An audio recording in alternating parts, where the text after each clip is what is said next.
to Forte Catholic. This is your host, Taylor Schroll. Welcome in.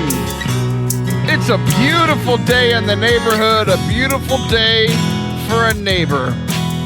And my neighbor, Father Anthony Sciarappa, is here. We are neighbors by country only. Father Anthony, how are you today, sir? I'm doing great, and I really appreciate that Pittsburgh shout-out. You were referencing one of our great heroes, Mr. Rogers. Wait. Is he from Pittsburgh? Yeah, man. I did that on purpose. Yes. it's like a big deal. We've got a statue of him and everything. So it's funny. I didn't know that at all. But Wow. Bringing up being neighbors was actually intentional. Because last week, like 5 days ago, we are not neighbors. I live in Texas. I'm recording this in Bryan, College Station, Texas, from the Red Sea Radio Studios. You are recording this where? Newcastle, Pennsylvania. What room are you in? I don't even know. This is one of my rooms. I'm in the rectory. I've got my little office here, my little computer here, and that's where I'm at. So Newcastle, PA, it's about an hour north of Pittsburgh. We're going to take a break from my story for a second to just address something you just said. I am married. And I have one room that I share with another person. Most of the time I share it with two people. That sounded weird. My wife and my small child. You, as a single priest, just said, I'm in one of my many rooms. So there are many benefits to being married, but if you want multiple rooms to yourself, join the Catholic priesthood. It's true. It depends on your parish and your church, but let's see. How many rooms do I have to myself? 1, 2, 3, 4, 5. So 5, I got an entire floor actually to myself. I got 5 rooms, and then I have my own chapel. That's just down the hallway as well. So that's maybe 6. I know this is radio and it's theater of the mind, but I just want everyone to know right now that you are standing up and flexing every muscle in your body right now. Yes, I am. You don't have Behold, all of my rooms. You're listening, imagining how great the rectory is I live. I'm lonely in here, and in here, and in here. No, it's not true. Hey, check this out. Another theater of the mind. I've got with me a relic of Therese of Lisieux, so I'm not alone. So I'm not alone. This is great. All in the middle of a story that I'm about to dunk on you. So Okay. I came to, we are not neighbors. But I traveled to your lovely, lovely state this last week, and I called you and I said, "Hey, do you want to hang out?" And you said, "No, I'm too busy for you," and you didn't want to hang out with me. So I just wanted to address that now. Why didn't you want to be my neighbor? Why weren't you loving your neighbor? Why didn't you want to hang out with me? You're gonna do this right here, right now. Yeah, I just want answers. Yeah, no. So you told me, "Hey, by the way, I am right now in Pennsylvania." You didn't give me any heads up. You didn't even think about me, even though I am Pittsburgh's okayest priest and we're good friends. And then you're like, oh, by the way, do you want to hang out? I'm really super busy. I can only hang out this one time. Does that work for you? See, what I remember was I was willing to wake up very early, and everyone knows I'm not a morning person. I was going to wake up super early and drive to meet you there, and you were like, nah. No, this is what I did. I think this was a good actually moment in our friendship. And people need to know this because it's important to realize that you come to this point in a friendship. I said to you, hey, this would be a pain in the butt for both of us. We both really want to see each other, but it's just ridiculous to try. Are we good enough friends just to say, you know what? We'll try again next time. And you said yes. I think that's really important. We're comfortable enough in our friendship where we're both busy. You had to speak or something at the place, what's it called? Steubenville, whatever. And I have to get ready for confessions and for mass and for everything. And we're like, you know what? We're both very important, busy people. We still love each other. It's just not going to work. The best part about this is everything you said was true. And but the first thing I thought of whenever you said, are we good enough friends to do this? And I was like, yes, that was my first thought. 0.01 seconds later, my next thought was, I know the intro to my next podcast with Father Anthony. You You just use me for content. I use everyone for content. Have you not noticed? Do you not know? Have you not heard? I thought what we had was special. Yeah, the greatest thing, I think I've mentioned this on the air before, but the greatest moment was when my mom realized that everything that I do is show prep. So she was like, we had this conversation. At the end of it, she goes, wait, this is going to be on the show, isn't it? And I said, absolutely, Mom. You know what this is? You have a little bit of taste of what it's like to be a priest, because everything that we go through is actually homily prep. So that's a little bit of that experience. So what you're saying is you don't really prepare for your homilies all that much. You just live your life and you're like, it'll be fine. I'm not completely saying that. I'm sort of implying that, but I also do some actual sit down prep work. Yeah. Okay. Speaking of priest things, I have this other thing that just happened that I want to ask you about. I just went to confession for the first time in a while. I know. Yay! I was going to play a sound effect, but you clapped into a microphone from 18 states away, so now we'll just stick with that. I went to confession, and I was in this long line, and I was like, look, I have the time. I'm going to go sit in line. I'm not sure if I'm going to make it before they have to go to Mass, and I come to do the radio show. If that's not an indictment on my spiritual life, I don't know what is. Everybody else is going to go to Mass. I'm going to go record a radio show. But at least I'm with a priest. It's fine. So I was like, I'm going to sit in this line. If I make it, cool, I got the confession. If not, I can at least, trick Jesus into the fact that I tried. So I get into confession. It was fine. But I walk in the door and it's it's not face to face, so there's this like partition between us, right? Right. I kneel down. Mm-hmm. Nothing happens. For 10 seconds. And I'm like, forgive me, Father, for I have sinned. It's been 2 to 3 months since my last confession. Nothing. Like silence. I'm like, then I just start listing off my sins. And then he says, for your penance, say 3 Our Fathers, which I'm actually just now realizing I didn't do. So I need to do that whenever we get off the show. Providence. Yeah, good. And then he says, say your act of contrition. I did the act of contrition. Then he did the absolution prayer. And then I said, thank you, Father, goodbye. And he didn't say another word. He said 11 words to me the entire confession. So it was just a strange experience. I've been going to confession since I was in 2nd grade. And I've never had a priest say nothing until the penance. Well, okay, I can give you a guess at what was going on. Because a lot of times I'll also say nothing, because you get a lot of people who come into the confessional, they kneel down and they go, bless me, Father, for I have sinned. It has been so long since my last confession. My sins are this and that and the other thing. And then they just do it all themselves. You don't have time to say hello. So because I don't know what's going to happen until that person walks in the room, I just wait and see. And if there's a pause and it's an awkward pause, then I'll be like, welcome to confession. And then they'll know to go. Or I'll prompt them somehow.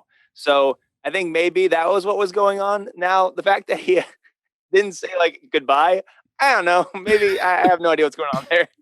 He just wanted you to get the heck out of there. So here's the thing. Here's the thing. I'm gonna push back a little bit, because you're like, sure. Yeah, no, I totally understand what you're saying, but you're saying that okay, these people come in and because certain people just jump into it, you don't do it for the other people. It's like, well, okay. Isn't this your job? This is the thing where it's the priests have given their life to serving the church and to sacraments. It's so then essentially what you're doing, what this guy did to the 10th degree was we're going to cater to the super holy people that know everything. Somebody walks, what if this guy, I was fine. What if this guy walked in, it's it had been 20 years since confession. It's I don't know. What do I do? Well, okay, wait, because everyone goes in the confessional differently. So I don't know anything until you tell me those things. So what if someone just needs to take a deep breath before they confess? Or if they need to just settle down for a moment, I want to give them that time and give them that space. So this I've been in line for an hour and a half. You would be shocked. People are in line for an hour and a half, and they still have no idea what kind of sins they committed. They're like they're ordering from McDonald's sometimes. So I'll take none of that. Just because someone's in line doesn't mean they're ready to confess. Wait. Let's go back. Who doesn't know what they want from McDonald's? It's been the same menu. The same kind of people who don't. This is a new theory I'm coming up with right now. Same kind of people who wait in line for McDonald's and haven't decided what they want by the time it's time to order are the same kind of people who wait in line at the confessional and then get into the confessional and don't remember or haven't thought of any of their sins. This is the same kind of person that exists. I agree with your assertion, and I think we both agree that those people are wrong. So why are you changing how you do confession because of the wrong people? I don't think it's a big deal. Okay, this priest. It was weird. It was so weird. You know what? Confession's sometimes a little bit weird. Yeah. That was part of your penance. It's part of my... You know why confession's awkward? Because of your many sins. That's why God allowed it to be awkward. How about that? How about that take for you? That wasn't the awkward part. I knew my lines. He didn't say his. And I know what I want from McDonald's. Is to defend the other priests, but he could have helped you out more. He could have helped you out more, for sure. Well, now I'm trying to help you out, the people that go to confession with you, because I didn't know you did this too. Well, you don't know. You have no idea how I act in the confessional. Yeah, because you won't hear my confession, because you won't hear it over Xbox Live. You won't hear your podcast, and then that's illegal. And then I come to town and you won't see me. You got to confess this entire first segment. Oh man, just the first one. I was probably 2 and 3, and maybe the Patreon stuff as well. Oh, we'll see what happens. We'll see what happens. Okay. Speaking of the show, I'm looking forward to today. We actually have as our guest in the next segment the host of the show. Now I know that's very confusing because this is this show, and I call it the show, but he has a show called the show. It's like show Inception. His name's Edmund Mitchell. He's going to come on. I'm very excited for that. I don't know why it's taken me so long to get him on, but I was like, hey, why haven't you come on yet? You should come on. He goes, okay. And he did. And then we're going to talk about demons later. That's going to be fun. And we're going to talk about, spooky demons. We're going to talk about the Jesus. We're going to talk about Janet from The Good Place. And one thing before we get into any of that, Father Anthony. Yes. Ever since we started this whole new experience with like moving the show to having these rotating co-hosts like yourself, like it's been great, but I have been doing a lot of extra things, right? Like having co-hosts has been great for content, but because I don't have a producer, I've been, booking guests and doing the producing live and the editing. It's like, like if the credits rolled, it would be like all of my name 18 times and then like you and the other co-hosts like once there at the bottom, right? Yeah. So in all of that, I used to be able to think more about like, okay, what's the content? I used to be able to prepare for my homilies more, right? So right. One thing we used to do more of is play games on the show. And we haven't played a game in a while. So I had a game, but you were like scared to play a game against me. So we're going to do a different kind of game. Yay. Yay. We're going to do no pushback on that, huh? I'm surprised. No, because I'll admit this. I'll be vulnerable for a moment. I could not stand the idea of the possibility of me losing to you on your show. I'm glad you're scared of me. Too great. I could not handle it. My ego is too fragile. I can't even risk that possibility. You need counseling. Okay. Speaking of people who need counseling, a few of them are going to be in this game. So what this is all in honor of the Ministry Madness bracket, which you are in. And I better win because the rest of the people in your bracket, wonderful people, love Jesus, but they're chumps, and I would totally beat them in the boxing match. So if you're not familiar with what this is yet, you're lost. Head to ministrymadness.com. It's a 64 people bracket where you, the listener, gets to vote on who would win in a legal boxing match between all of these different Catholic personalities, figures, speakers, all that sort of thing, right? Father Anthony thinks he's going to win. He's not. Here's what I'm going to do. Father Anthony, just Ministry Madness for a second. There are 64 places right now. If you guess the right place right now, I will tell you yes. What place do you think you are in total votes in the Ministry Madness bracket? Fifth. No. Okay, moving on. So here's what we're going to do. We're gonna play this game called Who Would Win in a Fight, all in honor of Ministry Madness. Yeah. So it's just a friendly little debate that we are going to have. Who would win in a fight?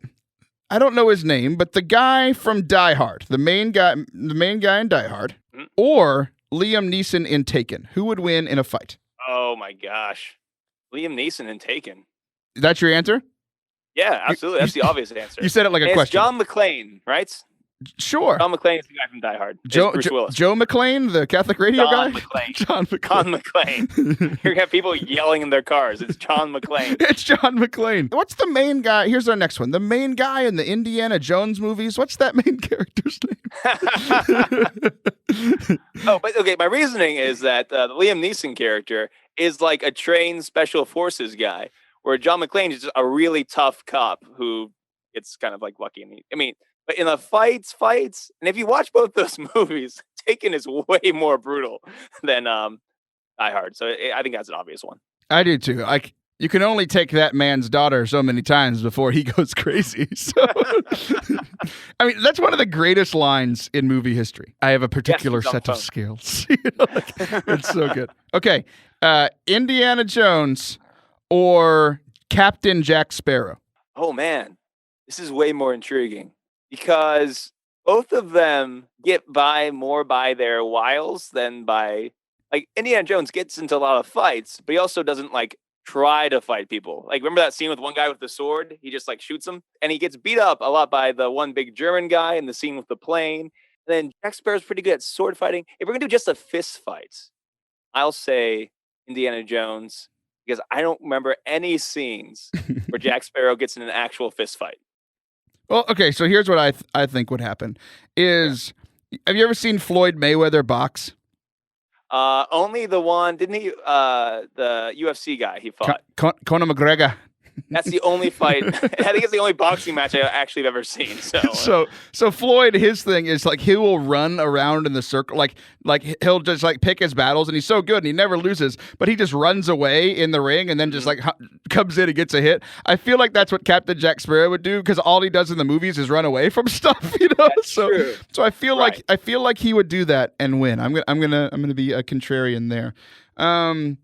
Last one. This is a good one. We're gonna end on a good note. Batman or Iron Man? So your thing is, if you give Batman time to prepare, he can beat anyone.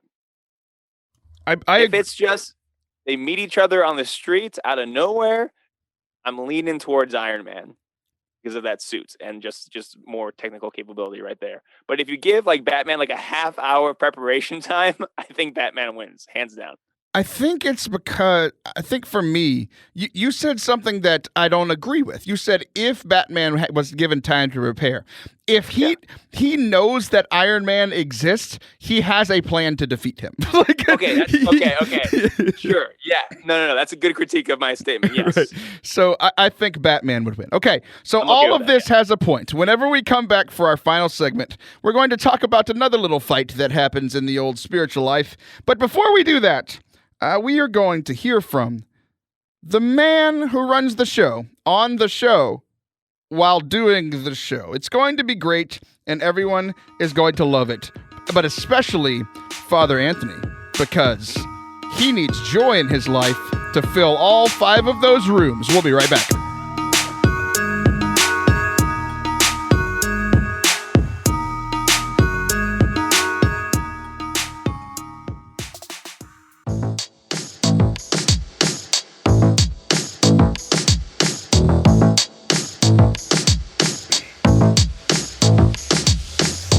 Welcome back to Forte Catholic. I am joined by host of the show, but I'm host of the show. I'm host of this show. He's the host of the show, Father Anthony Sciarappa. I'm just kidding. He's not the host of the show. Edmund Mitchell is the host of the show, and he joins us from his insanely amazing studio in the Dallas-Fort Worth area. Edmund, how are you, my brother? I'm doing all right. I'm doing okay. It's great to be here. Great to be in this amazing studio here. Wait, High tech. You guys are both in Texas, right? Yes. Why aren't you doing this in the same place? Because Texas is bigger than your entire life, okay? Yeah. We live almost as far away as you and I do, Father. Yeah, Texas is the largest country in North America. That's a fact. Edmund, before we go any further, Father Anthony has a question that he has been dying to ask you. Yes. Okay, good. Yeah. Edmund. Yeah. Mm-hmm. I listen to a lot of podcasts because I have 7 different parishes. It means I drive around a lot. Gosh, that's crazy. Where do you live? It is crazy. Not and Texas. Don't You live worry in about Ghana? it. My question is your podcast good? Is my podcast good? That's your question? Yeah, straight up. Tell me, is your podcast good? I think it's good. I'm creating the podcast that I would want to listen to. It's pretty self-serving, to be honest. I think some art is sometimes very self-serving because I'm creating what I would have loved to listen to 5 years ago. So I think it's good, but podcasts are a very personal thing. Like, and even I go through phases where sometimes I want to listen to Radiolab. Sometimes I want to listen to just 2 people just like talk for 3 hours, like, sometimes I just want to listen to 5 minutes of NPR. Just like I want to get the, tight news. I want to get in and out, take a quick shower. I just want to hear someone filling in for Terry Gross, giving me like fresh air. That's what I want to. That was an NPR joke for your listeners that listen to NPR. Like the 4 people who listen to NPR and Taylor's show, they blew their mind. If you are listening right now, it's a niche market. I'm niching down. You watch your mouth, sir. If you are listening right now and you also listen to NPR, I want you to send a message to Edmund, not to me. Yep. Send a message to Edmund. Text Edmund. Me on my phone, 740-278-5321. Text me on my phone. Wait, is that really your phone number? Yeah, I give out my phone number on the internet. That's awesome. Dude. I'm all about relational ministry, so I just give out my cell phone number. Wow. That's terrifying. Yeah. I mean, I'm about relational ministry too, but I also like my privacy. I mean, Jesus went up on a mountain by himself. He didn't like send out a GPS location for everybody to find him. I do too, but I don't know. I found some people online who have given out their personal information like that before. And they just said like, hey, just know that this is my personal cell phone number. So, be careful with, it's funny. Like when you first start making stuff on the internet, you're like really worried about your privacy. Then you want everyone to pay attention to you on the internet, and you realize it's really hard to get people to pay attention to you. So maybe it's just attention-seeking behavior happening. It makes it a lot easier. I know you're married. This isn't an avenue for you, but if you're a priest on the internet and you're mildly humorous, it's really easy to get attention, just so you know. Yeah, that's true. You are actually a priest of the Twitters, right? Yeah. Yeah, you're a Twitter. I mean, I'm a priest of Jesus Christ. I am also on Twitter. Yeah. Well, I would just consider you like when I'm scrolling through Twitter, I don't know a whole lot about you, but I recognize you as a name that somewhere along the line I followed you because you represented the diocese of Twitter in some way. Okay, that's fair. Diocese of Twitter. Yeah, you're one of the priests of the diocese of Twitter. Yeah. So it's like the military diocese. It kind of like overlaps some state. That's exactly what it is. Father Anthony, I think you just became a bishop. Like right now. No. Well, I'm not the bishop. Okay. Well, I think who would you guys pick? Like, who'd be your top 3 if you had to elect someone, or you had to like nominate someone for bishop of Twitter? Maybe. No, we have a bishop of Twitter, Bishop Umbers. He's a auxiliary bishop somewhere in Australia. It's like Texas. It's basically one very small place. Yeah. So Bishop Umbers is definitely the bishop of Twitter. He's taking a break for Lent, but he like does his own memes and like does it himself. And he's actually running his own accounts. We've declared him bishop of Catholic Twitter. Okay, that's cool. Father Anthony, I'm going to walk back through your thought process with you, and then I'm going to walk back with Edmund through one of his earlier to make fun of you. Okay, walk us backwards. So, Father Anthony, Edmund was making a joke about Catholic Twitter and how there needs to be a bishop of one. You went to a real bishop, which was an odd thing to do, but also the more odd thing to do, if you're going to go to a real bishop, you skipped over the Pope. Like he's on Twitter as well. No. Pope's got bigger things to do. Exactly. I mean, yes, that, and I am loyal and obedient to our Holy Father, but he doesn't run his own accounts. Yeah, come on. He's got bigger fish to fry, man. Exactly. So wait, everybody that's mad at him for his tweets, they're actually mad at someone else? Yeah, they're mad at some Vatican staffer. Come on, guys. Yeah, that's probably true. No, we need someone that exemplifies kind of Twitter. I think we could have a bishop of Facebook, a bishop of Twitter, a bishop of Twitch, I think would be interesting. I think it's up and coming. Maybe someone from Africa, maybe someone from the Philippines. I think we could really get something like that going. I think each social media platform should have its own bishop.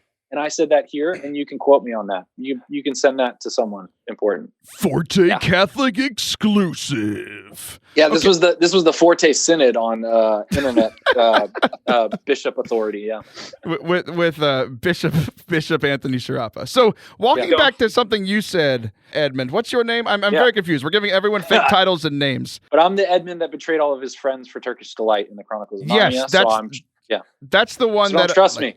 I actually compared you to him before I even knew your name. I'm like, that guy reminds me of an Edmund that betrays his friends. And then I learned that your name was actually Edmund. It was perfect. Yeah. If there's any type of sweets in the room, like it goes sweets, friends, the rest of my family, other people. Like that's the order of importance. Yeah. Like you were making the joke about sweets, but you also said that your friends are more important than your family. Get out, go. Sorry, those are my kids who. So wait. Less important than this interview right now. Why you're saying that your family is important to you? You're shooing your children and telling them to leave and get out. Yeah, this is great. Okay, walking back. You said that you create a podcast that you would want to listen to. I do the same. I create a podcast that I would want to listen to. Father Anthony creates a podcast that he listens to. Yeah, I create a podcast that everyone should listen to. No, that's how clericalism works. It's just so you know. Fair enough. I know. Fair enough. So I know this is private information that I'm making public. Father Anthony listens to his own podcast. Are you guys ready to go live on the radio now? Yes. Okay, let's start the interview now. Okay, so Edmund, where we've gotten to so far is that you are the host of the show, which is a podcast. There's videos, and you're so freaking creative, and it makes me angry how good at stuff you are. Like your videos are awesome, your content's awesome, your friends are awesome. It's great. That's so sweet of you to be angered. So sweet. I take that as the highest compliment because I know exactly what you mean.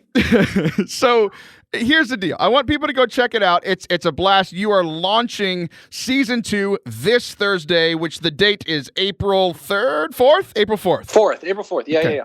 So April 4th, people can check it out. They can find it on all their podcasting platforms. But what I brought you on to talk about today, we've already actually kind of started talking about, which is good. You and I and Father Anthony we all love podcasts. We all love consuming the medium.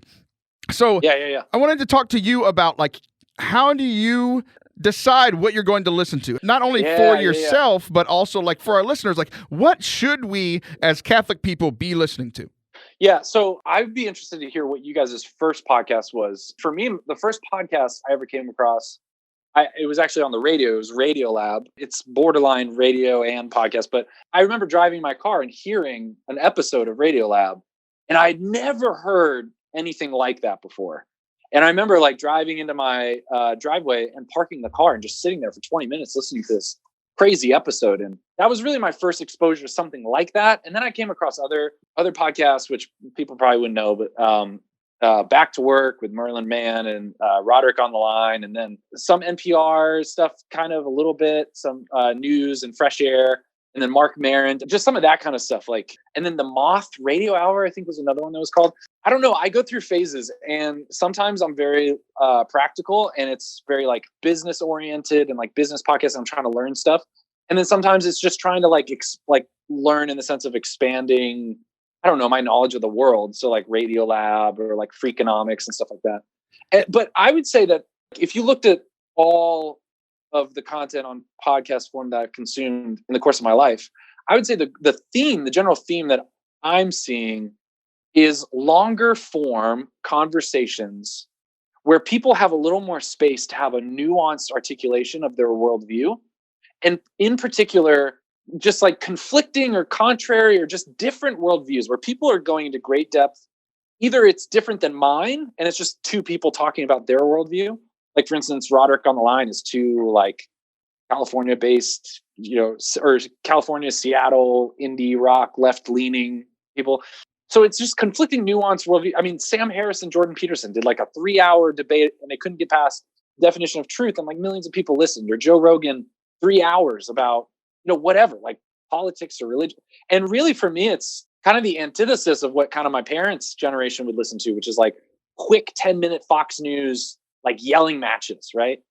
So for me, like, I would say that the theme has been this kind of long form conversation. And so that's what I really fell in love with. And that's what I'm kind of striving for in this show is, yeah, we have Catholics on because like a lot of the people around me are Catholic, or people I know that are interesting are Catholic, but I also try to get people with different worldviews and just honestly just use the podcast as an excuse to contact someone and say, hey, can we talk? Who otherwise I wouldn't have been able to talk to. Authors, musicians. Yeah, exactly. Podcasting is how I made all of my friends. I just reached out to people that should have never talked to me, like the two of you. And I said, hey, I have a radio show and a platform. Would you like to come and talk to me? And you're like, sure, exactly. I can last for 18 minutes. That's perfectly fine. And then and this provides a safe distance between me and you. Like, it's nice. It's a nice barrier here between me and you. Absolutely. So the big question that you asked was like first podcast that I ever listened to, and I had to think about that. And I was like, I don't know. It was Zig Ziglar. I know that it was Zig Ziglar, which is an interesting. Oh, wow. Yeah, this was like in college. This was like 2009, which is interesting for me because Zig was a business podcast, a leadership podcast, a family podcast, and like just a be a better man overall podcast. Who's influenced you more, Zig Ziglar or Tony Robbins? Zig, for sure. Zig is my man. I love Zig. Interesting. And like, what's interesting is like, I've kind of gone into those four directions with my podcasting stuff. It's like business stuff. Yeah. Like, I love, sports stuff, video games, faith stuff. Like, all of it has kind of like an equal platform in what I listen to.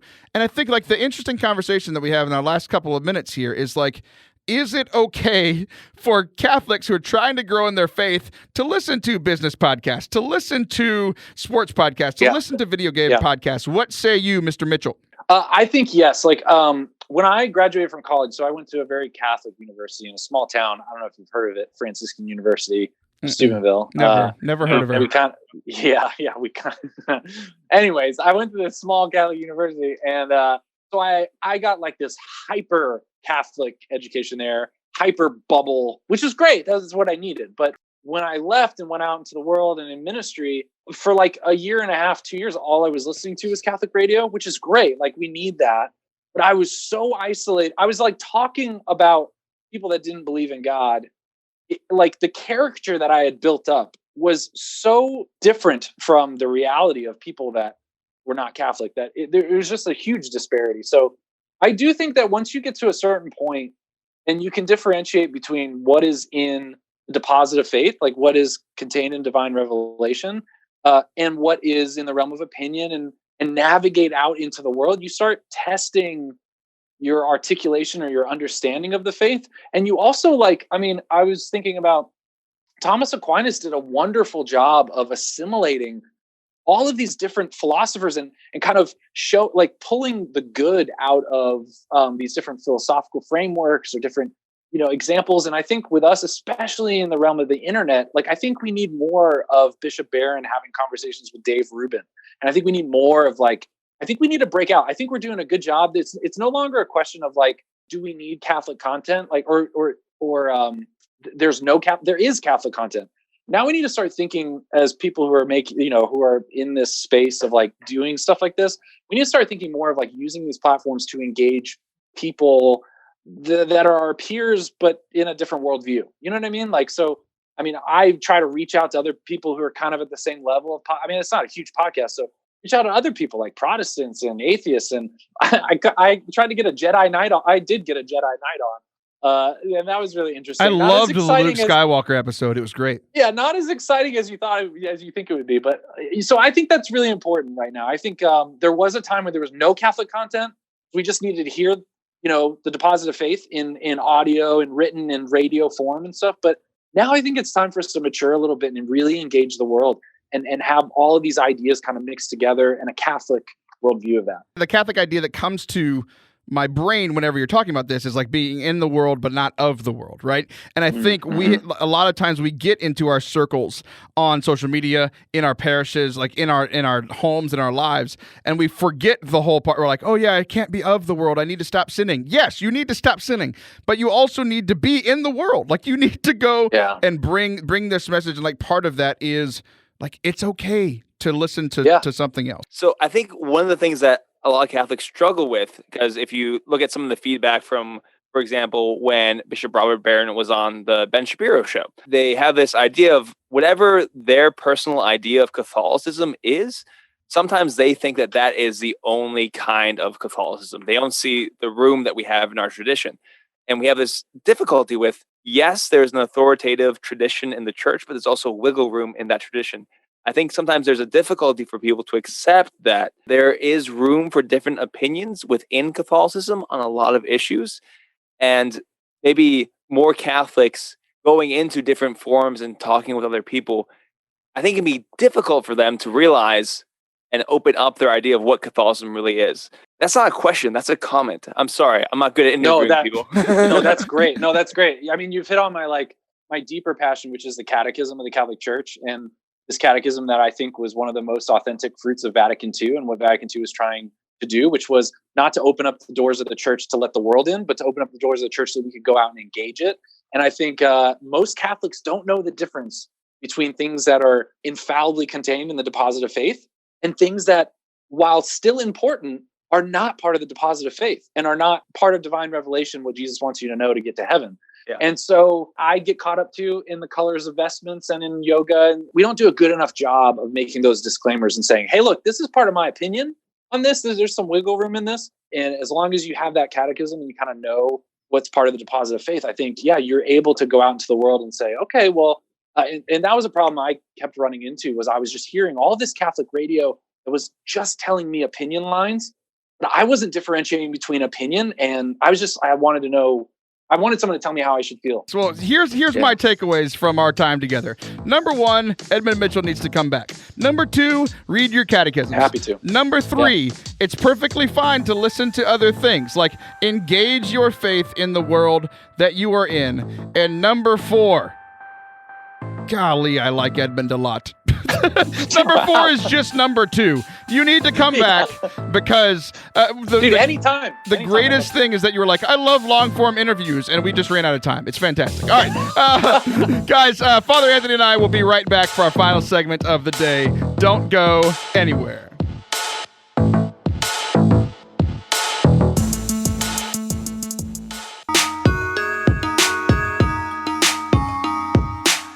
Welcome back to Forte Catholic for our final segment of the day. I want to thank Edmund Mitchell again for coming on the show today. Father Anthony has not left me, like everyone else that loves me. He is still here. The one, the only, the majestic, the mighty, the beautiful. Just like America, Father Anthony Sciarappa. What's up, dude? That was great because, like, the internet cut out. People that don't know, we do this over the internet so we can see each other. We're waving at each other right now. It's beautiful. Yep. And the internet cut out for just a second, and you were like, hello. That's good. That's even better than the sound effect I was trying to make. Maybe you're more talented by accident, like me. Maybe we have that in common. Yeah, maybe. Okay, so in the first segment, we did like a who would win in a fight. All in honor of ministrymadness.com. You have a week to go vote. Ministrymadness.com. Go cast your vote now. Okay. But we were on the phone today and we were talking about like, oh, what could we possibly talk about today? And you were like, well, there's this whole thing about fighting demons. Okay. Oh, yeah. So just to kind of preface it, how do you, as like a normal priest, get involved with demon stuff? Like not as an individual, but like in your, like just in your priesthood in general. Yeah. So, I mean, first of all, I'm not an exorcist, so I don't do anything like that. But how I get involved with some of these things it's because my parishioners or people in my parish territory who come to me and say, hey, this has been going on in my house, or this has been affecting me. And, that's, if it's something that's affecting my people, my parishioners, it's first and foremost my duty to minister to them. Now, for the more extraordinary cases, we have people in my diocese who are more experts. I've got their phone numbers and I call them and I talk to them and I make sure I've got all my ducks in a row before I do anything, because you have to be in a particular way, careful with this stuff. You can't just charge in.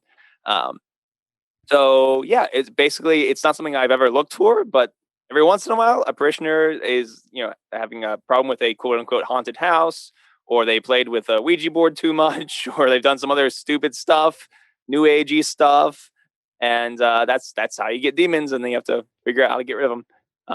So yeah, it's just kind of happens. My only follow-up question is, what do the ducks have to do with the exorcisms? So your ducks, you need to. It's part of the ritual. Actually, is that you get 7 ducks, because 7 is the perfect number, and you have to line them up properly. Because if they go all crooked, then the demons, they're not scared, but demons are terrified of well-ordered ducks in a row. So if you're not tracking, Father Anthony said, keep your ducks in a row. And I made a dumb joke, and he played along with it. So just as a special PSA, ducks have nothing to do with exorcisms.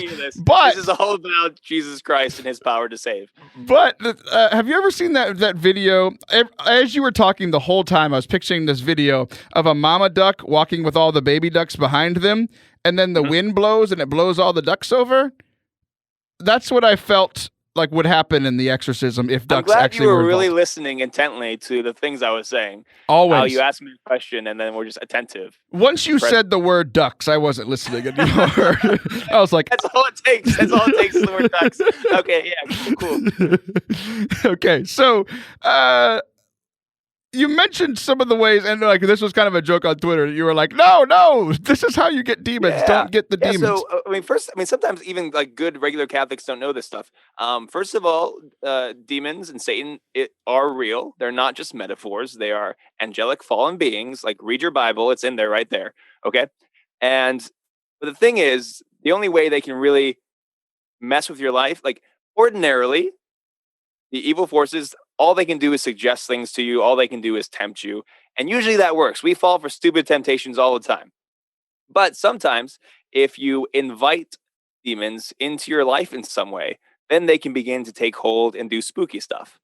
And the way they do this is if you do stuff like tarot card reading or crystal healing or seances, if you consult mediums, all this stuff, which the Bible says is super illegal, there's a reason for it. Because you're connecting the spiritual apart from God. If you try to control something spiritual or do something like that apart from God, you are opening the doors to let the enemy in. That's how it's a very legalistic kind of way it works.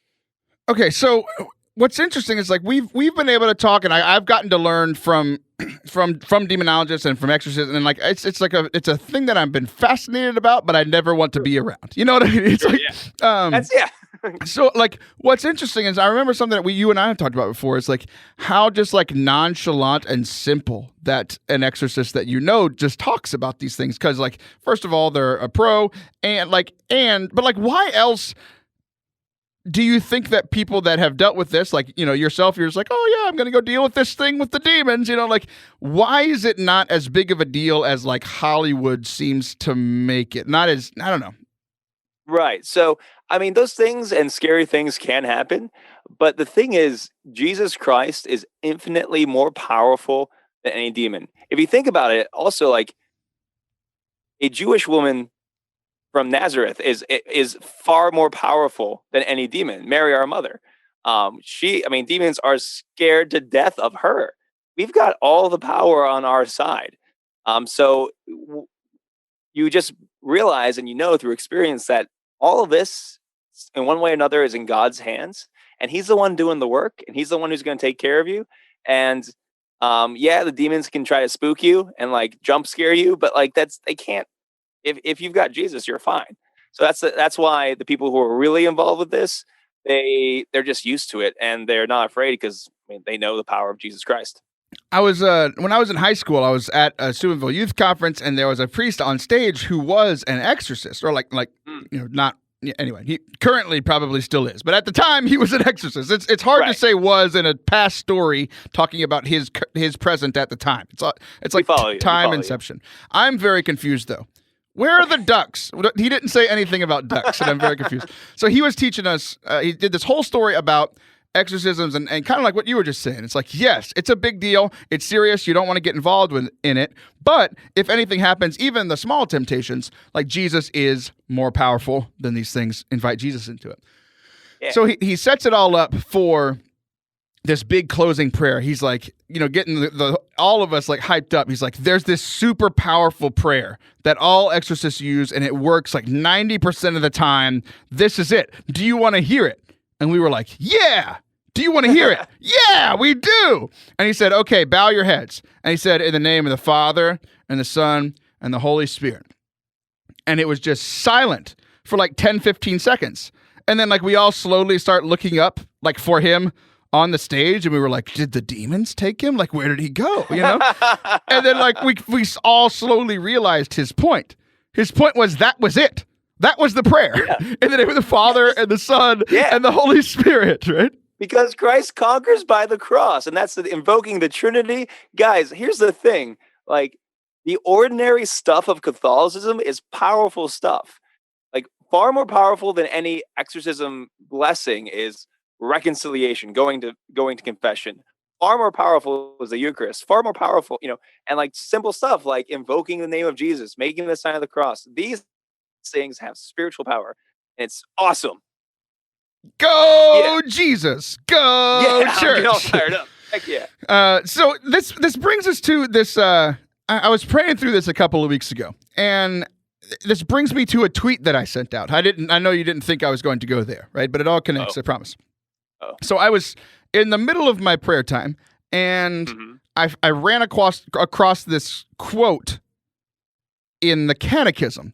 And that's not something that I find myself reading often, or something I find myself tweeting often, is Catechism quotes, right? Sure. And, I'm not like yourself with 18 billion followers on Twitter. So, like, if I get, like, 10 likes, I'm like, yeah, people really like me.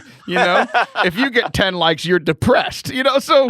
It's true. It's true. So our lives are just very different. I don't have 5 empty rooms. I don't have followers, but I have a wife and kids, so it's fine. So, anyway, I tweet this Catechism thing, and it gets, like, 20-something likes. And I'm like, wait, what?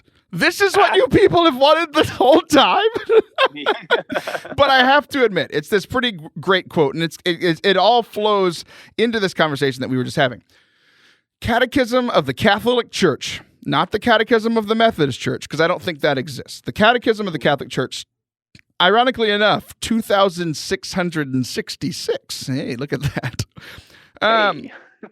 To pray Jesus, to pray the word Jesus, is to invoke him and to call him within us. And then here's the big line. His name is the only one that contains the power, or that contains the presence it signifies. What does that mean, good and holy priest? So you can say my name. You can say Father Anthony over there in Texas, right? And it may remind people of who I am and how famous I am and what a holy priest I am. But it doesn't mean that I'm physically or spiritually present in any way in Texas, right? But with the name of Jesus, because he is the eternal word, because you are a Christian invoking his name, he is there present when you say his name. So that's, as a side note, that's one of the reasons why you shouldn't be using swear words with the name of Jesus, because you are, desecrating the word in a sense. So when you call upon Jesus, he is there. When you say his name, he is there, present in a real way. Why'd you just call me out in the middle of the radio show, dude? You're like, you shouldn't be using swear words because then Jesus will show up and hear you say the rest of the words. I just went to confession and confessed that. Did you hear that too? No, I just guessed. I'm a good guesser. You're a good guesser. You're like, I've heard enough confessions and I've spent enough time around you that I probably know the 16 sins you committed. Yeah, most people do the same sins. It's not all that. There's only one original sin, and the rest are just knockoffs. So it's not all that surprising. We're all just copying. Yeah. So the whole time I was reading this catechism verse, like there were two thoughts going back and forth. One, like, this is amazing. The name of Jesus has so much power. And two, I'm pretty sure this makes Jesus just like Janet from The Good Place. So like, if you've seen The Good Place, they say Janet and she just appears and pops up out of nowhere. So you say Jesus, and essentially that's what happens. He pops up and he's there, and he's ready to hear your swear words. He's ready to see the good work you do. He's ready to be there in prayer. Like, you say his name and he is there. It's so cool. That's beautiful because that's really illustrates the duality of Taylor Schroll. Beautiful quotes, inspired by Jesus, and also can't help but think of a pop culture reference. There it is. Welcome to Forte Catholic, everybody. Let's welcome in. It's great to have you here. I'm glad you noticed. Okay, so there's another verse that I was praying through the same morning, okay, from Acts chapter 3, one of my favorite scriptures in all, the book of Acts is probably my favorite book in all the Bible. Because like Jesus came, taught us how to live, died, rose again, and then he left and floated back up to heaven. He's like, hey, I'm going to send you a helper. Good luck, And this is that promise coming to fruition in Acts, right? Right. So Acts chapter 1, Jesus leaves, floats back up to heaven. Acts chapter 2, his little brother, the Holy Spirit, gets sent down onto the apostles. And then, literally, he has just left. And then we get to this story in Acts chapter 3. Now, Peter and John were going up to the temple area for the 3:00 hour of prayer. A man crippled from birth was carried and placed at the gate of the temple called the Beautiful Gate, every day to beg for alms from the people who entered the temple. When he saw Peter and John about to go into the temple, he asked for alms. But Peter looked intently at him, as did John, and said, "Look at us," which I think is an odd thing to say at first. It's quite a flex. It's like, look at me. Look at us. I'm the captain now. He paid attention to them, expecting to receive something from them. Peter said, "I have neither silver nor gold," which is sounds like most Christians, right? Like, I don't have silver or gold, but here's the prayer token. It's like, no, give the man help, right? But Peter isn't like most modern Christians. He says, "I have neither silver nor gold, but what I do have, I give to you. In the name of Jesus Christ the Nazarene, rise and walk." Then Peter took him by the right hand, raised him up. Immediately his feet and ankles grew strong. He leaped up, stood, walked around, and went into the temple with them, walking and jumping and praising God. And then everybody was happy. That's how the story ends, right? So here's the crazy thing. Jesus just left. He said, hey, you're going to do greater things than I ever did when you get this whole Holy Spirit thing. And then they get the Holy Spirit. And then they're walking by. And they're like, hey, I want to be healed. Oh, okay. Do you know a fancy prayer, Peter? Nope. Jesus, get up. yeah, man. And he gets up, right? This is crazy. That's all they say. In the name of Jesus the Nazarene, rise and walk. And then he puts his hand out to pick him up. What if it didn't work? Well, I'm assuming Peter had an intuition that the Holy Spirit was guiding him in this moment. He wasn't like, ooh, I wonder if this works. Ooh. No, he was like, oh, this is going to work because the Holy Spirit is prompting me to do this now. He didn't say it with a question mark. In the name of Jesus the Nazarene, rise and walk? Maybe. Hedging my bets. I don't know. But if it makes you feel better, we'll pray with you at the end. No, he gets up and then the guy leaps up. This is so crazy to me. And it reminded me the importance and the power of the name of Jesus, right? Now that sounds like such a thing that Protestants would say. It's there is power in the name of Jesus. I love that song so much. It's the one where I'm swaying my arms back and forth in the church. Yay! But there really is power in Jesus' name. So if you're ever tempted, if you're ever scared, if you ever feel like you're about to fall into that sin, you always do invoke the name of Jesus. Father Anthony, thanks for coming on the show today. You're awesome. Oh, yeah, it's fun. You're fun. All right, guys. I'll be back next week for another show. We're getting into the 130s. Why do they let me do this show? Thanks so much, guys. I'll be back next week. See ya!